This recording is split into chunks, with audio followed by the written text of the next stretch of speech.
Sir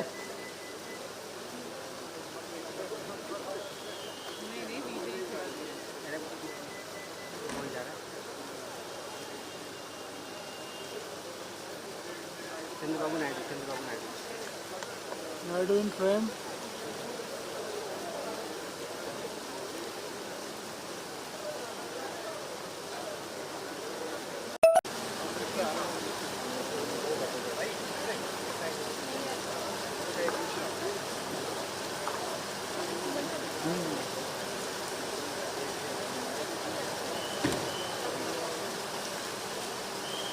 गाड़ी जाएगी।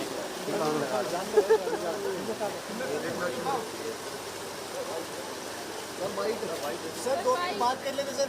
Sir ठीक है सर। का चीफ मिनिस्टर्स काउंसिल की मीटिंग आज चंडीगढ़ में हुई, जिसमें हमारे सभी एनडीए गवर्नमेंट के मुख्यमंत्री और उप मुख्यमंत्रियों ने भाग लिया। कुल मिलाकर के हम ये कहना चाहते हैं कि प्रधानमंत्री जी ने इस बात पर जोर दिया, बल दिया कि लोगों को गवर्नेंस से उनके समस्याओं का सॉल्यूशन होना चाहिए, और जो प्रशासन है उसकी मूल अवधारणा में जो उसकी स्पिरिट है वह इस बात पर निर्भर करती है कि हम लोगों के ग्रीवेंसेस को किस तरीके से रिड्रेसल करते हैं। और इसलिए इस बात का प्रयास होना चाहिए कि हम pro people, proactive, good governance P2G2 इस पर हम ध्यान दें और इसको हम आगे बढ़ाएं। इसी दृष्टि से आज 17 मुख्यमंत्री और 18 deputy chief ministers council of ministers में एनडीए के अलायंस में इस मीटिंग में एकत्र आए। इसमें सबसे महत्वपूर्ण बात यह है कि 1975 के पश्चात नॉन कांग्रेस गवर्नमेंट की प्रेजेंस इतनी भारी मात्रा में जो देश के विकास के लिए और देश को प्रगति की ओर ले जाने के लिए जिन लोगों ने आगे बढ़ने का जो प्रयास किया है वो आज इस काउंसिल ऑफ मिनिस्टर्स में हम लोगों को देखने को मिला है। एक बहुत बड़ी संख्या में नॉन कांग्रेस फ्रंट, जिसे हम एनडीए कहते हैं, राष्ट्रीय जनतांत्रिक गठबंधन कहते हैं, उसकी प्रेजेंस देश की प्रगति के साथ किस तरीके से आगे बढ़ रहा है उसकी ये काउंसिल जीती जागती मिसाल है। कुल मिलाकर इस कॉन्फ्रेंस में 6 प्रस्तावों पर चर्चा हुई और सर्वसम्मति से प्रस्ताव पारित किए गए। पहला प्रस्ताव जो महाराष्ट्र के मुख्यमंत्री सम्मानीय एकनाथ शिंदे जी ने रखा वह है हरियाणा का जो जीत प्रधानमंत्री मोदी जी के नीतियों के कारण और जिस तरीके से हरियाणा के चुनाव में झूठ को फैलाने का विपक्ष ने प्रयास किया था, इंडिया अलायंस ने प्रयास किया था, उसको मुंहतोड़ जवाब मिला है। किसानों का साथ हरियाणा में भारतीय जनता पार्टी को मिला, आशीर्वाद मिला। नौजवानों का साथ भारतीय जनता पार्टी को मिला, खिलाड़ियों का साथ भारतीय जनता पार्टी को मिला, और आम नागरिक ने बढ़ चढ़ करके हिस्सा लिया। और हमारा सीट शेयर भी और हमारी सीट टैली भी दोनों भी हमारी बढ़ी और 2019 को सरपास किया। इस पर सर्वसम्मति से प्रधानमंत्री मोदी जी को धन्यवाद दिया गया और बधाई के साथ हरियाणा की जनता को साधुवाद और धन्यवाद दिया गया कि उन्होंने जो आशीर्वाद भारतीय जनता पार्टी को दिया है। एक प्रस्ताव आदरणीय राजनाथ सिंह जी, भारत के रक्षा मंत्री, उन्होंने रखा।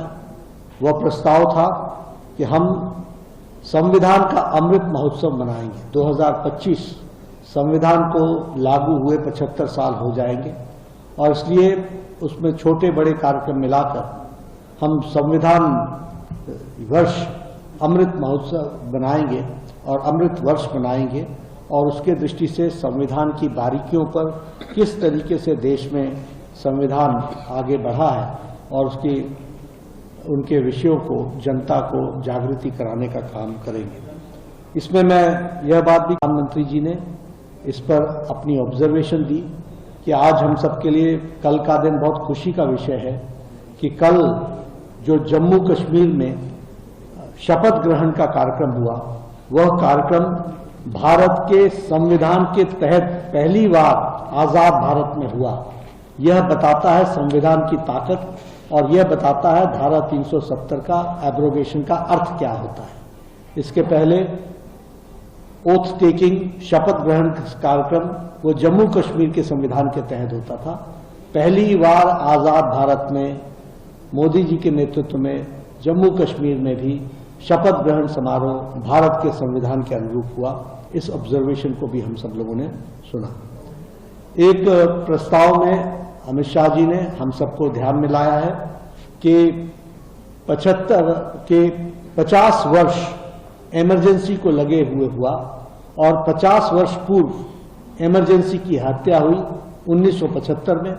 2025 में हम जो प्रजातंत्र की हत्या हुई है उसके बारे में भी हम चर्चा करेंगे और ये जो संविधान की हत्या करने वाले लोग हैं उनका भी पर्दाफाश करेंगे और जनता में इस बात को बताएंगे कि किस तरीके से संविधान को कुचलने की उसके मूल धाराओं को का गला घोटने का प्रयास हुआ है। इस बात को भी हम रखेंगे और ये प्रस्ताव रखा गया। इसके साथ साथ भगवान बिरसा मुंडा का अगले वर्ष 150वां वर्ष और उसी तरीके से भारत के लौह पुरुष सरदार वल्लभ भाई पटेल का 150वां वर्ष और अगले साल ही भारत के पूर्व प्रधानमंत्री भारत रत्न अटल बिहारी वाजपेयी जी की जन्म शताब्दी यानी 100 वर्ष पूरे करने का सेंटेनरी सेलिब्रेशन हम मनाएंगे। और इस तरीके से हमने प्रस्ताव पारित करके इन कार्यक्रमों को एनडीए की सरकार और हमारी सभी एनडीए घटक दल के जो सदस्य हैं वो सब इनको 2025 में मनाने वाले हैं। इस रेजोल्यूशन के साथ इस बैठक में चर्चा हुई है। मैं यहाँ यह भी बताना चाहता हूँ कि आत्मनिर्भर भारत और आत्मनिर्भर भारत में डिजिटल इंडिया और डिजिटल इंडिया के साथ साथ 5 ट्रिलियन इकोनॉमी, इस विषय को प्रधानमंत्री मोदी जी के अध्यक्षता में हमारे आंध्र प्रदेश के मुख्यमंत्री चंद्रबाबू नायडू ने रखा और उन्होंने बहुत बारीकी से इस पर चर्चा की कि कैसे हम आत्मनिर्भर भारत की ओर बढ़ रहे हैं। और हमारे उत्तराखंड के मुख्यमंत्री श्री पुष्कर सिंह धामी ने उसमें डिजिटल इंडिया में किस तरीके से हम लोगों ने प्रोग्रेस किया है उसके बारे में चर्चा की। और हमारे उप मुख्यमंत्री देवेंद्र फडणवीस महाराष्ट्र के, उन्होंने इस 5 ट्रिलियन इकोनॉमी में किस तरीके से हमारा योगदान हो रहा है उसके बारे में चर्चा की और उसको रखने का प्रयास किया। यहाँ इस 5 घंटे की बैठक में सभी मुख्यमंत्रियों ने हर विषयों पर बारीकी से चर्चा की। इसमें हम लोगों ने सामाजिक विषय भी उठाए और सामाजिक विषय के साथ साथ स्वास्थ्य से जुड़े हुए विषय भी उठाए। टीबी मुक्त भारत हम कैसे उस ओर अग्रसर हुए हैं और उसमें प्रधानमंत्री जी ने इस बात पर बल दिया कि हम जन भागीदारी से इसको हम टीबी मुक्त भारत बना सकते हैं, उस पर जोर दिया। उसी तरीके से पर्यावरण में हम लोगों ने जोर दिया कि हम एक पेड़ मां के नाम, यह एक जन आंदोलन के रूप में चले और यह पर्यावरण का सामाजिक आंदोलन बने। इसके लिए हम लोगों ने चर्चा भी की और प्रेरणा हम अपने अपने प्रदेशों में इसको आगे बढ़ाएं, इस बात को रखा गया। और इसी के साथ साथ हम लोगों ने इस तय किया कि हम स्वच्छता अभियान उसको पूरी ताकत दे करके आगे बढ़ाने का काम करें। प्रधानमंत्री मोदी जी ने स्वच्छता अभियान को भी जन आंदोलन के रूप में जागृति लाने में नए नए कार्यक्रमों को हम किस तरीके से आगे बढ़ा सकते हैं उस पर जोर दिया। हमारे प्रधानमंत्री जी ने अपने कंक्लूडिंग रिमार्क्स में 11 बिंदुओं को हम सबके सामने रखा है, जिसको हम आपको डिटेल प्रेस नोट में भेजेंगे। और सभी लोगों ने, सभी मुख्यमंत्रियों ने और सभी उप मुख्यमंत्रियों ने इस बैठक को बहुत ही सार्थक माना है और एक तरीके से नई ऊर्जा, नई उमंग के साथ हम इन लक्ष्यों को हासिल करेंगे, इसका हम लोगों ने रिजॉल्व किया है, इसका हम लोगों ने प्रण लिया है। तो मैं समझता हूं कि यह बैठक 5 घंटे जो चली प्रधानमंत्री मोदी जी के नेतृत्व में, वो बहुत ही सार्थक बैठक और देश को आगे ले जाने के लिए महत्वपूर्ण पहलुओं पर, बारीकियों पर चर्चा हुई।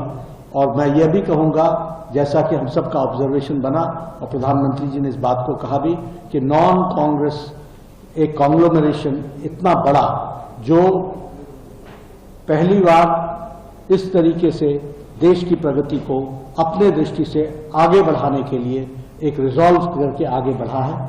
मुझे उम्मीद है कि इस बैठक से हमारे सभी साथी पूरी ताकत से आगे बढ़ेंगे, यही मुझे कहना है।